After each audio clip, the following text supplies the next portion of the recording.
Role.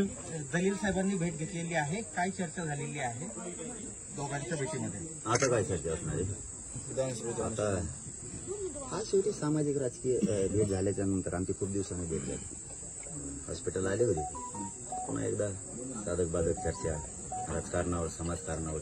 आता सध्या मैदानच की रेडचं जसं वारा असेल तसं सध्या सुरू असतं. झाली चर्चा. काय साधक बाधक नेमकं सांगितलं तुम्ही सगळं खेळ सांगितला. 2-3 दिवस थांबा राहू दे. नेमकं थोडंसं राजकारणात म्हणलं जातं बाबा ते काही पत्ते हुकमी पत्ते ते ओपन करायचे नाही, ते वेळेवर टाकायचे असते. नुसतं चेस खेळून नुसतं मांडून चालत नाही, ते खेळता बी आला पाहिजे. या खेळात तुम्ही एकत्र असणार काही होऊ शकतं. सामान्य जनतेसाठी काही होऊ शकतं. सामान्य जनतेसाठी काही पण होऊ शकतं. आमच्यासाठी नाही. आमच्या स्वस्वार्थासाठी किंवा आमदार होऊन खासदार होऊन कुठं राजकारण करायसाठी नाही जायचं. सामान्याच्या अन्यायाला वाचा फोडण्यासाठी जर जायची वेळ येणार असेल काही होऊ शकतं. का नाही होऊ शकत? ओके.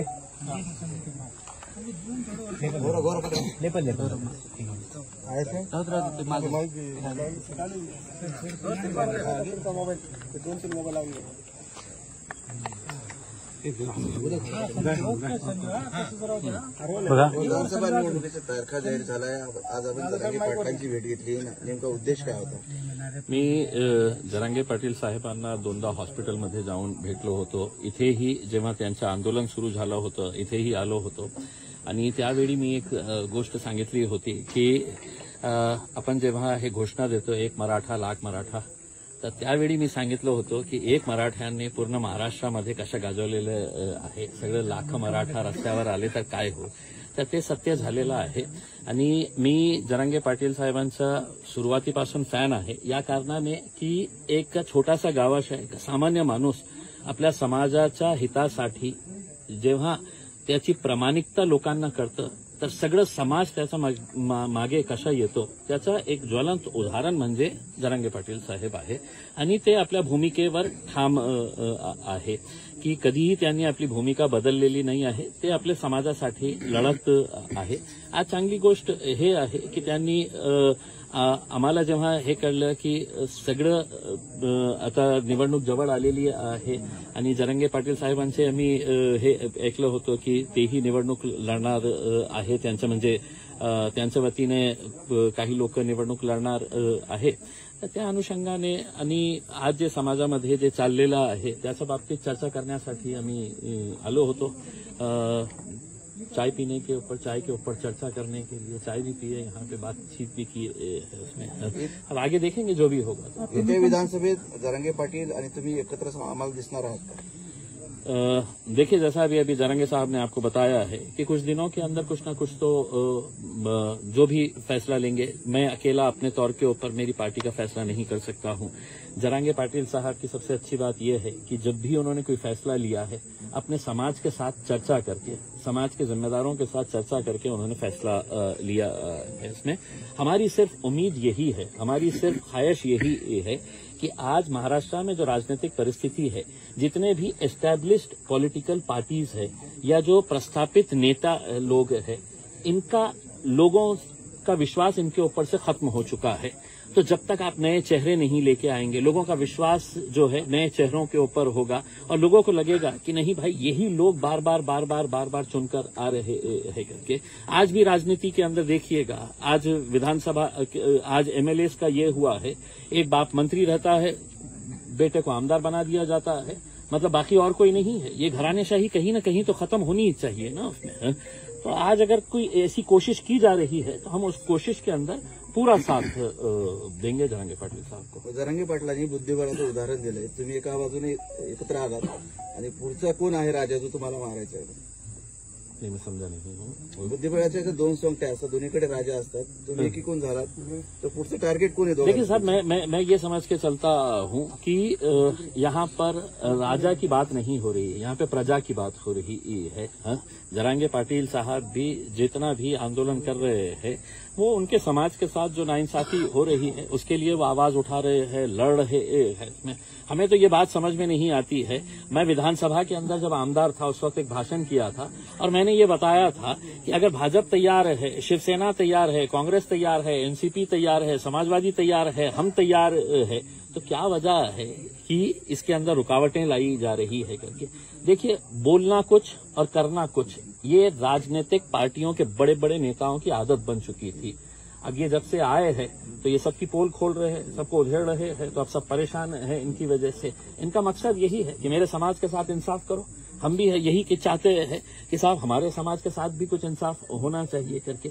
और जब दो लोग का कॉमन गोल रहेगा, ऑब्जेक्टिव एक रहेगा उसमें, तो यकीनन इनके साथ लोग जुड़ रहे हैं, हम भी इनके साथ जुड़ेंगे। जरांगे पाटलांनी 14 उमेदवार आरक्षणाचा लढा सुरू ठेवलाय. त्यांना आरक्षण भेटलं नाही. त्यांचा साफ दावा है कि देवेंद्र फडणवीसांनी मराठा समाजाला फसवले. देखिए, मैं है तो अकेले सिर्फ देवेंद्र फडणवीस साहब के बारे में ये नहीं कहूंगा, मैं कहूंगा कि भारतीय जनता पार्टी की नीति जो है वो लोगों को समझ में आ चुकी है। कॉन्स्टिट्यूशनल अमेंडमेंट अगर करने का है, केंद्र सरकार के पास जाने का है, मैं तो आपको यहां तक ये कहता हूं कि उस वक्त नरेंद्र मोदी साहब ने यहां के एक बड़े नेता को बुलाकर ये कहा था कि ये आंदोलन मराठा समाज का किसी भी हालत के अंदर दिल्ली तक नहीं पहुंचना चाहिए करके, यहीं का यहीं इसको रखना चाहिए करके।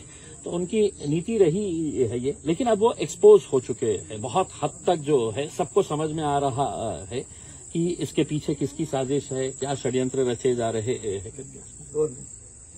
कौन म्हणजे? मैं तो आपको शुरुआत से ही कहा हूं ना, भारतीय जनता पार्टी और उनके जितने भी है नीचे से लेके ऊपर तक, ये सभी लोगों की साजिश है। आपका अलायंस हो सकता है? देखिए, मैंने है तो आप सीधे तरीके से पूछ रहे हैं, मैंने आपको हर चीज का जवाब दे चुका हूं। अलायंस का मतलब क्या होता है? जब आप एक कॉमन गोल को हासिल करना चाहते हैं, और वो कॉमन गोल क्या है करके, समाज के अंदर अगर हमको परिवर्तन लेके आने का है, आज जो जाति धर्म के नाम के ऊपर जो घटिया राजनीति यहाँ पर देखने को मिल रही है, मुझे खुशी इस बात की है, मैंने जरांगे पाटिल साहब के तो तमाम ऐसे भाषण सुना हूं, कहीं पर भी वो ये नहीं कहते हैं कि साहब ये समाज ने वो समाज के खिलाफ बोलना चाहिए, ये धर्म ने दूसरे धर्म के बारे में कुछ बात करना चाहिए। उनका एक गोल है, उनकी एक सोच है कि भैया हमको रहना सबको साथ में ही है करके। उसमें उन्होंने कितने उदाहरण अपने गांव के दिए हैं यहाँ पर कि उनके गांव के अंदर किस तरीके से अच्छा, लेकिन आज क्या वजह है कि महाराष्ट्र के अंदर जाति धर्म और मजहब की दीवारें खड़ी की जा रही है, उसको कहीं ना कहीं गिराना चाहिए। और वो कौन गिरा सकता है? जो एस्टेब्लिश लीडरशिप है उनसे हमारी उम्मीदें खत्म हो चुकी है। तो जो नई लीडरशिप डेवलप हो रही है, अगर वो प्रामाणिक है और जिसको मैं जरांगे पाटिल साहब के अंदर देखता हूं, तो मुझे भी ऐसा लगता है कि एक नई पहल हो रही है, क्यों ना हमें कोशिश करके देखें करके। जरांगे पाटिल की जो आंदोलन था उसका जो फायदा है मुस्लिम तबके के बच्चों को भी मिला है। हाँ, इस वजह से भी आप देख सकते हैं। देखिए, 100% मैं जैसा आपको ये बताया हूं ना कि जब फायदे मिलते हैं, किसको फायदा मिलना चाहिए साहब? जो सबसे गरीब लोग हैं। आज अगर आप बोलेंगे कि इम्तियाज जलील तुमको रिजर्वेशन चाहिएगा करके, तो इम्तियाज जलील को नहीं चाहिए, लेकिन मेरे समाज के अंदर भी जो गरीब लोग हैं, जिनकी आवाज कभी नहीं पहुंचती है, जो मजबूर है, जो बेसहारा है, तो वैसे लोगों के लिए ही ये लड़ाई जो है वो जरांगे पाटिल साहब ने शुरू की थी इसमें। और कभी भी मैंने आपको जैसा बताया, मैं दोबारा आपको दोहरा रहा हूं, अगर वो ये कहते कि साहब ने ये समाज बराबर नहीं है, मैं मेरे समाज के बारे में, उन्होंने हमेशा सभी समाज को साथ में लेने की बात की है। आज अगर इलेक्शन की बात हो रही है तो ऐसा नहीं है कि वो दूसरे समाजों को साथ में नहीं ले रहे हैं। सभी समाज के लोगों को अब समझना चाहिए, या तो उन बेईमानों का साथ दे, या एक नई पहल जो हो रही है तो उसका साथ दे करके अब जनता को तय करना है। जलील सर, याच्यामध्ये असं आहे की मनोज जरांगेचं सोशल इंजिनिअरिंगसाठी फार प्रयत्न चालू आहे, त्यामध्ये दलित, मुस्लिम, धनगर, मराठा.